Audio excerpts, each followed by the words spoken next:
Já estamos de volta com Hora Geral para o último bloco e o meu amigo Chico Lascara, jornalista e apresentador do Jornal em Foque, está participando. Chico tem perguntas pelo 3041-6777. O Jorge da Silva do Marapé. Você não acha o presidencialismo um sistema ultrapassado?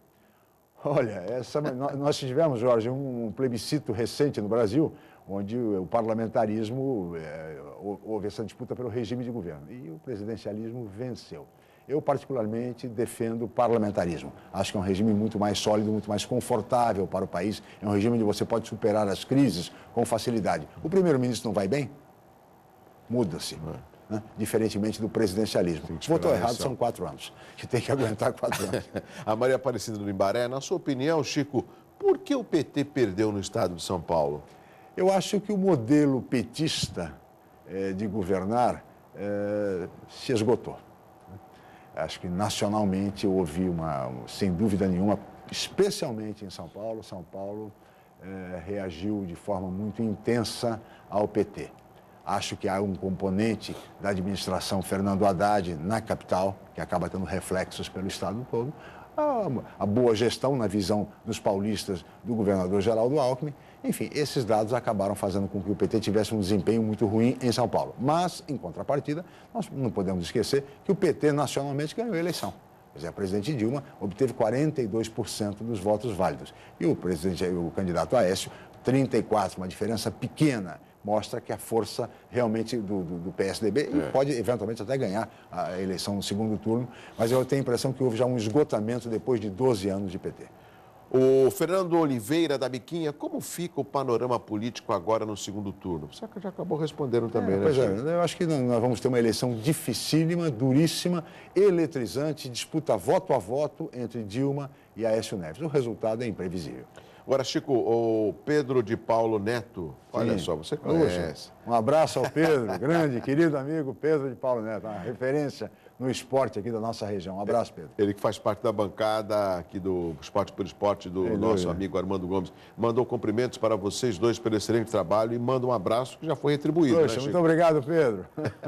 Agora, Chico, um outro aspecto importante, nós temos aqui, e por muitas vezes discutimos, o maior porto da América Latina. Sim. Né? 33% do que entra e sai do país passa pelo Porto de Santos. E nós sabemos que o Porto ele está com problemas. Ele não tem aí uma sintonia com a cidade de Santos, não tem uma sintonia com relação à infraestrutura. E a gente vê aí um pibinho acenando aí de 0,3%.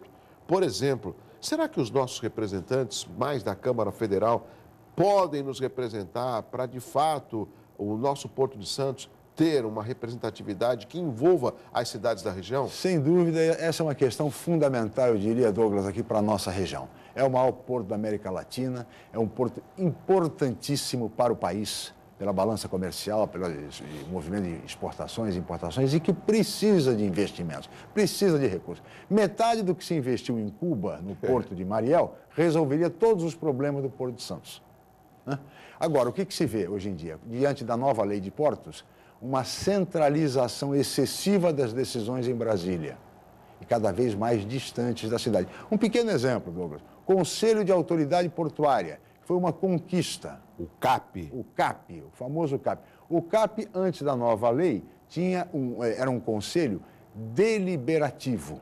Depois da nova lei, ele é um conselho meramente consultivo. É isso, ou seja, a centralização. Cada vez mais as decisões a respeito do maior porto do Brasil, o maior porto da América Latina, o maior porto, de certa forma, do hemisfério sul, que é o Porto de Santos, as decisões a respeito dele estão cada vez mais centralizadas em Brasília, na mão dos burocratas de sempre. E olha que nós temos uma CEP, que é uma Secretaria Especial dos Portos, que tem status de ministério. Sim. E que, mesmo assim, com todo respeito a quem ocupa a cadeira, desde o Pedro Brito até hoje, não mostrou para que veio. Né? Por exemplo, o Flávio Costa do Gonzaga, os votos da Marina, Chico, devem migrar para o Aécio ou para a Dilma? Olha, é uma boa pergunta. A tendência, como as pessoas que votaram na Marina Silva votaram por mudança, a tendência, o que dizem todos os especialistas, é que a maior parte desses votos caminhe para Aécio Neves. Basta um acerto, um ajuste programático. A Marina, por exemplo, defende alguns temas que o Aécio vai ter que assimilar e incorporar no plano de governo, no projeto de governo dele, ou seja, a questão do desenvolvimento sustentável, não a reeleição, que é fundamental, o fim da reeleição, a educação em tempo integral, entre outras teses que a Marina defende e que o Aécio Neves terá necessariamente de assimilar, incorporar ao seu programa para que receba o apoio de Marina Silva. Mas eu, particularmente, acredito que a Marina vai acabar apoiando Aécio Neves. Ontem o PPS já oficializou o apoio ao Aécio Neves, né, pelo Roberto Freire. Roberto Freire já manifestou publicamente. Chico... Agora, uma coisa, Douglas, é o apoio da Marina, outra coisa é o apoio do PSB. Também. PSB, que é o partido da Marina, esse partido se divide. Na realidade, Chico, você cometeu um erro gravíssimo, Chico. Com todo respeito. O PSB não é o partido da Marina. O partido da Marina é a rede. Pelo menos formalmente. Né? Exatamente. A ficha ela assinou no PSB. Mas o partido dela é a Rede de Sustentabilidade. Exatamente. Agora, a gente sabe que existem grupos dentro do PSB que não concordam com o apoio ao Aécio. Sim. Né? A começar pelo presidente nacional. Exatamente. Roberto Amaral. E se a gente for voltar um pouquinho no tempo, a Marina, ela não concordava com a entrada do Márcio França como candidato a vice com o Alckmin. Ela achava que tinha que ter uma candidatura própria. Entendeu? Só que isso tudo a gente percebe que... Você imagina o clima no PSB. Dentro do PSB, como vai estar, se decide com Dilma ou com Aécio Neves. O que o Ulisses Guimarães falava da política, né? Que política é como uma nuvem, né? Uma nuvem. Você olha, está no jeito, daqui a pouco você olha de novo, já está no outro jeito. Não tem dúvida. Assim, Chico, a Paula Soares do Boqueirão, por que o Alckmin foi reeleito mesmo com toda a crise de falta d'água? Pois é, veja, o governador Alckmin obteve um resultado extraordinário, 57% primeiro turno. no primeiro dos votos válidos em São Paulo, com todos os problemas, as dificuldades que São Paulo enfrenta, não apenas na água. A água é uma delas, a questão da segurança é outra seríssima, né?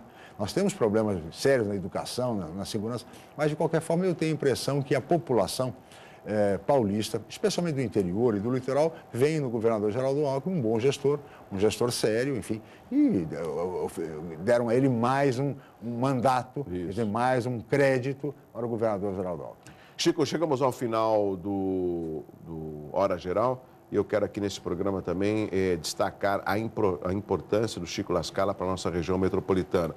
Ele não é político, pela pouca informação que eu tenho, nunca concorreu a um cargo público. É verdade, mas o Chico trabalhou na Cidade de Santos, trabalhou no Jornal A Tribuna. Na TV Mar, na Opinião. Na TV Mar, na Opinião, foi secretário de imprensa. Trabalhei com o saudoso e querido amigo Oswaldo Justo, prefeito de Santos. Exatamente. Foi ouvidor da Prefeitura de Santos, né? E é uma figura muito agradável para a gente conversar e entender um pouco mais de política. Chico, quem ganha com isso são os telespectadores, com a sua inteligência política e a sua imparcialidade. Algo que eu julgo importante. Não é à toa que você está num programa de uma casa que abre espaço para a gente poder discutir os assuntos da região metropolitana. E a gente, Douglas, eu agradeço, debitem, por favor, esses elogios à nossa amizade. Eu conheço você. São elogios imerecidos, mas de qualquer forma, eu agradeço muito, Douglas. Mas eu só queria acrescentar uma coisinha, Douglas. Eu também me orgulho muito do fato de ser professor. Eu leciono há 20 anos e procuro modestamente contribuir para a formação de novos e brilhantes jornalistas, como o Douglas Gonçalves, por exemplo. Obrigado. Trabalhamos juntos, fomos colegas juntos também aqui na Universidade de Santa Cecília, na Faculdade de Jornalismo. Enfim, e eu agradeço muito, Douglas, a participação, conto sempre comigo. E daqui a pouquinho nós estaremos novamente... Quem é o convidado, rapidamente? Convidado, deputado federal eleito pelo PRB de Guarujá, Marcelo Squassoni, que é vereador, colega do Douglas, portanto, e presidente da Câmara de Guarujá. Muito obrigado, meu amigo Chico La Scala. Ele vai rapidamente tomar um cafezinho, passar por Estúdio 2, daqui a pouco tem o Jornal em Foque e, lógico, mais uma discussão metropolitana aqui na nossa Santa Cecília TV. Muito obrigado pelo carinho, pela audiência. Estaremos de volta amanhã, às 7 horas da manhã. E, é claro, aquele abraço assim, ó. Um abraço muito especial para você e uma excelente quarta-feira. Até mais. Tchau, tchau.